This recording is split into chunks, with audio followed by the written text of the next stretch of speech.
Good morning, good afternoon, good evening, wherever you are in the world. Welcome to episode 45 of Monorail Memoirs. Today, we will be discussing, or ranking really, if I'm honest, every hotel in the Magic Kingdom Monorail Loop. Last week, you got to saw Lauren do some horrific quality rankings when it came to the different World Showcase pavilions. This week, you'll see a clever, deliberate, and well-reasoned list to the monorail to the monorail loop. I'm confusing myself. Ladies and gentlemen, it's not actually that late here. It's 3:47 in the afternoon. I appear to just be very tired. Lauren, how are you? I'm great, thank you. I've noticed your 10K top, and I cannot wait to get one of those. Well, of course, yours look different because this was the marathon week. I don't know why I'm doing this, but this was the marathon weekend one last year. But yes, we'll be getting the springtime surprise ones shortly, a couple of weeks after this goes out, actually. So today, then, I am going to put together the wrongs that Lauren did and give you a concise, effective, and very well reasoned rankings video. So there are 3 resorts on the monorail loop for Magic Kingdom. They are in no particular order: the Grand Floridian, the Polynesian, and the Contemporary Resort. Now, the original plan that Walt had was he liked this idea of having resorts nearby to the main, because of course at the time he only had 2 concepts. One was the Magic Kingdom theme park, but then also the experimental prototype Community of Tomorrow later became Epcot as a theme park. So these hotels were going to be near the single entry theme park as it was at the time, and the years have gone by and the intent has changed behind some of them.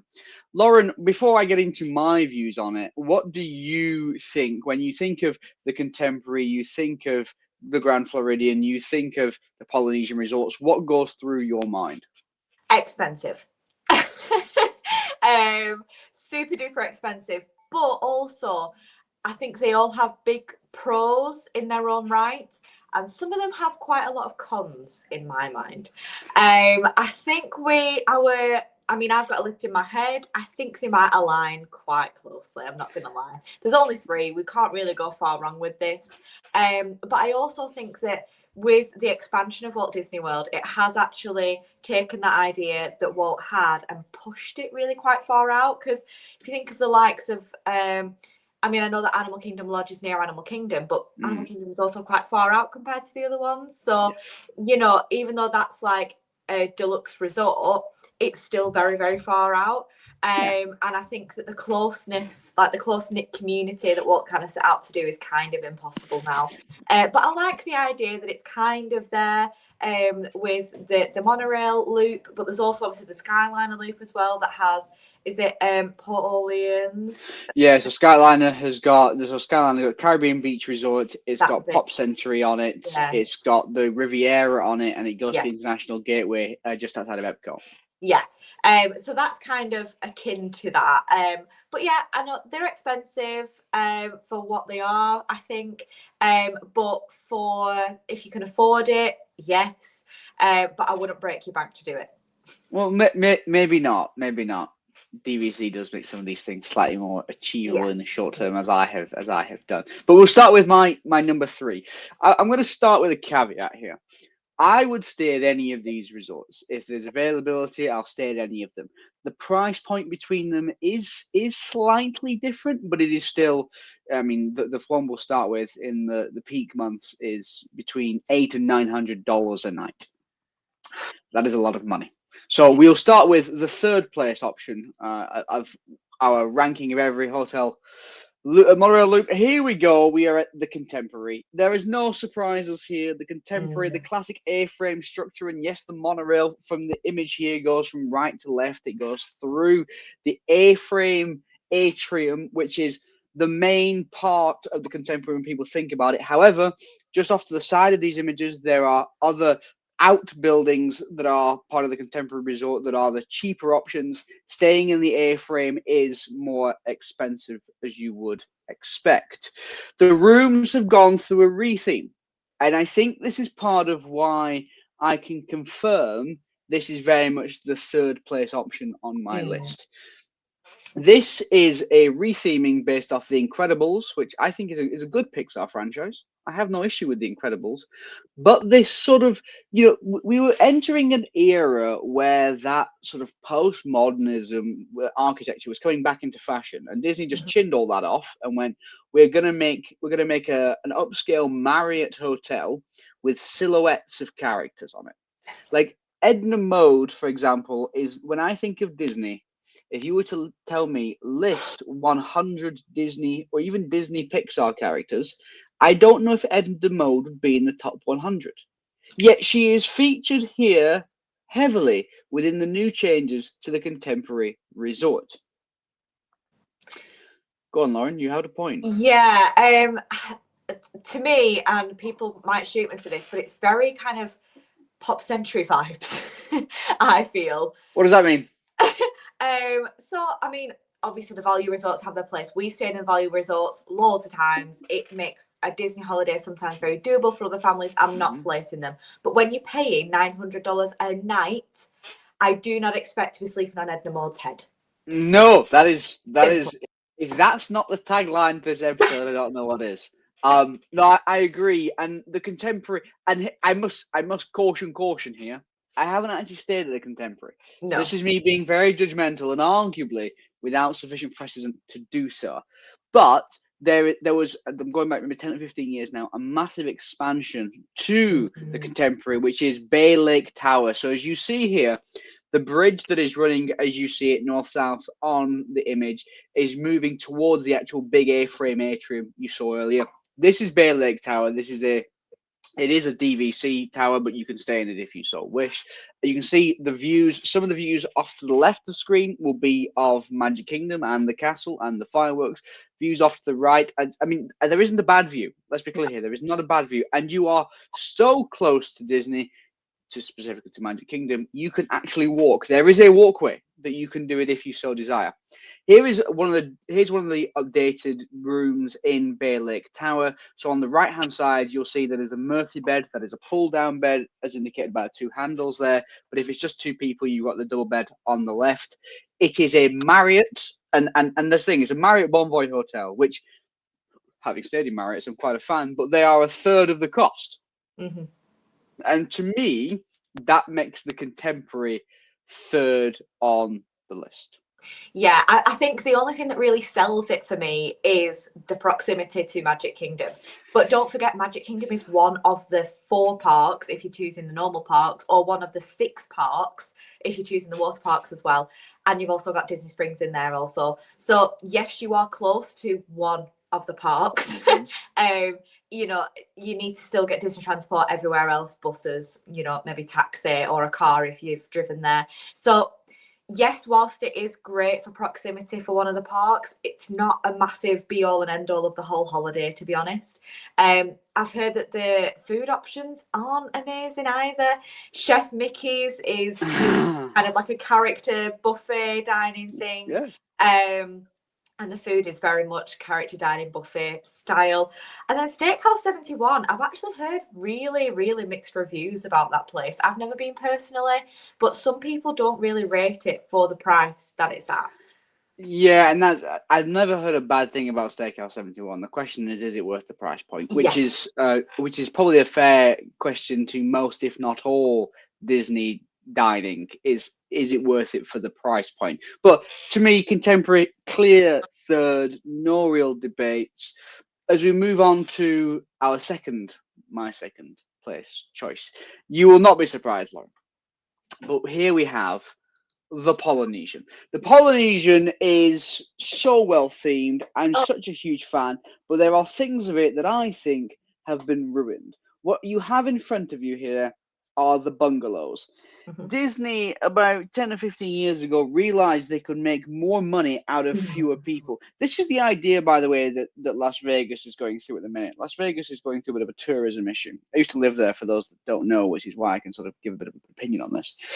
But the casinos in Vegas discovered what you can do is, if you just aim at the top few percent and you get more out of those people, you get more money out of those, top 5% of earners that go to the casinos. that equates for far more money than most of the people down here are going to contribute.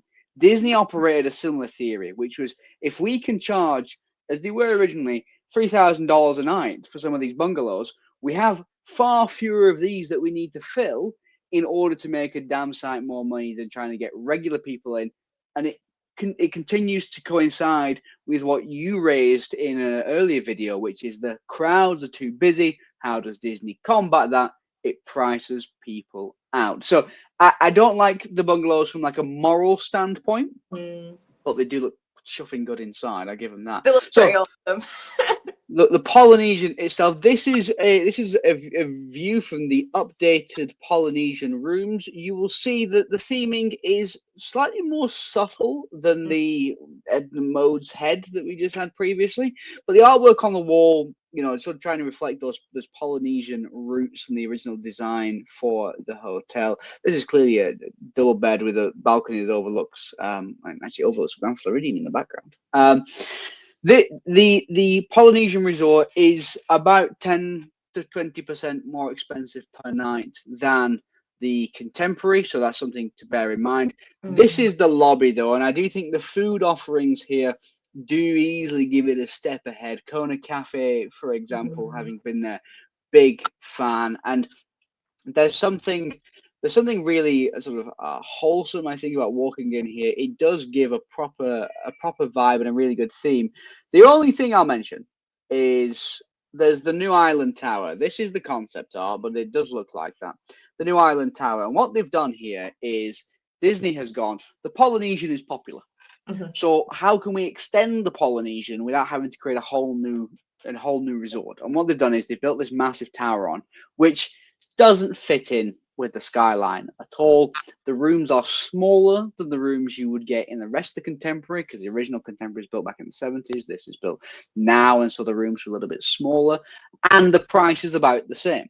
It is aimed mainly at DVC folks, and we are, I mean, the mouse has got me and my purse strings pretty easily loosened off. So the aim is to get more people like me to go in, and in that sense, I think it will work. But I do think it's another example of Disney cash grabbing, and I just take moralistic issues with that, which is why Polynesian is number 2 on my list. Yeah, and I mean, I would definitely agree with that. I definitely think the Poly is a lovely resort. I mean, obviously, I've never stayed there, so I can't say that when I stayed there, it was this, that, and the other. But I have been through the resort, and the vibes are lovely. You know, it does feel like you're in sort of like a Polynesian kind of, you know, kind of country. Never having been there. But I also want to highlight as well, Ohana. Feels like somewhere I've never been to. Yeah, like, but it feels like you would expect it to be. But yeah, I want to also highlight Ohana, that restaurant, because apparently that is fantastic as well. And I've seen lots of vlogs about it and done lots of reading around it, and it does look pretty cool. All the reviews rave about it essentially. But yeah, I do quite like the vibes in there, and it is lovely, and it's also home to Trader Sam's as well, which is a massive thing for Disney goers.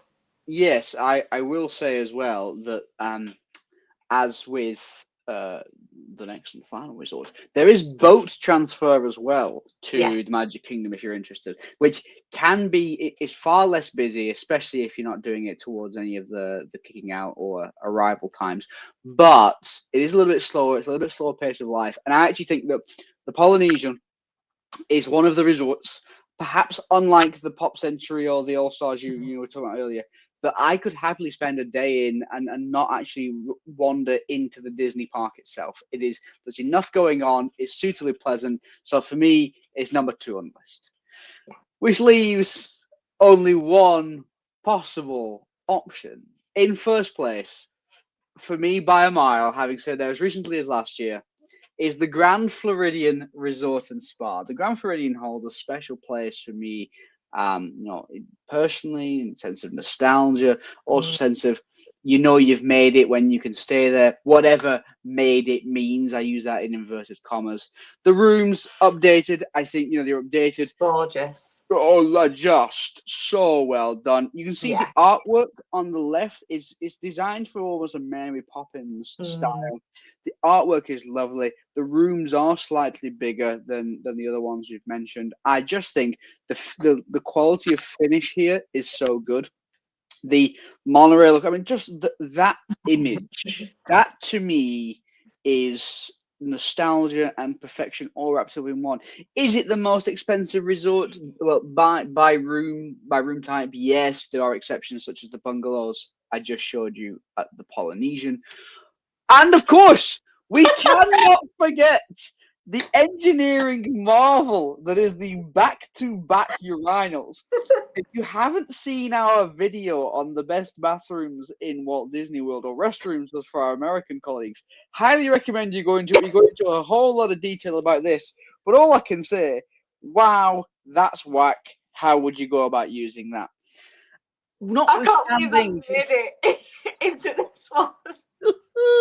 Any chance I can fit that into a video? I mean, we fit that in twice now in 45 episodes. So the Grand Floridian for me, undoubtedly, walking through the lobby. Yes, they've damaged the reputation in the sense that they got rid of the string band. That was unfortunate. Yes, they've put a bar called the Perch in the middle of the lobby. That's just not my style. The Enchanted Rose, which is upstairs, which is the area where the band used to be. All of these things, all of these issues. It does have Victorian Albert's, which is the first and only restaurant that Disney has got with a Michelin star. And you will be pleased to know that I will be going there and reviewing it later this year. I will share with you how much the bill is at the end, because I'm not looking forward to that. Nevertheless, for me, Grand Floridian, #1. And actually, it's not even a question. No, I agree massively. I mean, this is the only one of these resorts that I've ever stayed at. And I mean, we only stayed there for, I think it was like 3 days or something, or 4 days. But honestly, those days I will hold so dear in my heart, because that was the time that I really felt that luxury. I really felt like I was just part of that Disney bubble. And actually, a lovely, funny story that happened when we were there. And it just goes to show that Disney will go the extra mile for you, no matter what. So we arrived there, we got our room, we went into our room. Gorgeous room, lovely time. Started getting our luggage out, and someone tapped on the door. Oh gosh, what's this? Open the door. Oh, I'm really sorry, we've put you in the wrong room. Please, could we just change rooms? So then we ended up going, oh goodness me, yes. So we had to change rooms, and just for that sheer little slight faff, I'm talking 10 minutes of faff, like it wasn't really anything much. They gave us this chocolate box made out of chocolate. So the actual box was made out of really thick, lovely chocolate, filled with lots of little lovely chocolates, with a chocolate crown and like a rice paper covering of the Grand Floridian, all just to say, oh, we're really sorry that we had to change rooms for you in the whole 5 minutes that you got there. What? Who does that? I don't know if they would still do that, because that was 20 years ago. Well, yeah. I don't know if they would still do that. But yes, it was the height and the epitome of Disney, sort of, Disney hotel service, that classic, you see the red tile structure, the roof tiles, anytime that you go past, on the monorail. For me, it's a no-brainer. Absolutely. But I will say to the audience, please let us know what you think. Please let us know if you've stayed at any of these resorts and why my list is absolutely correct, as opposed to Lauren's last week, which was awful.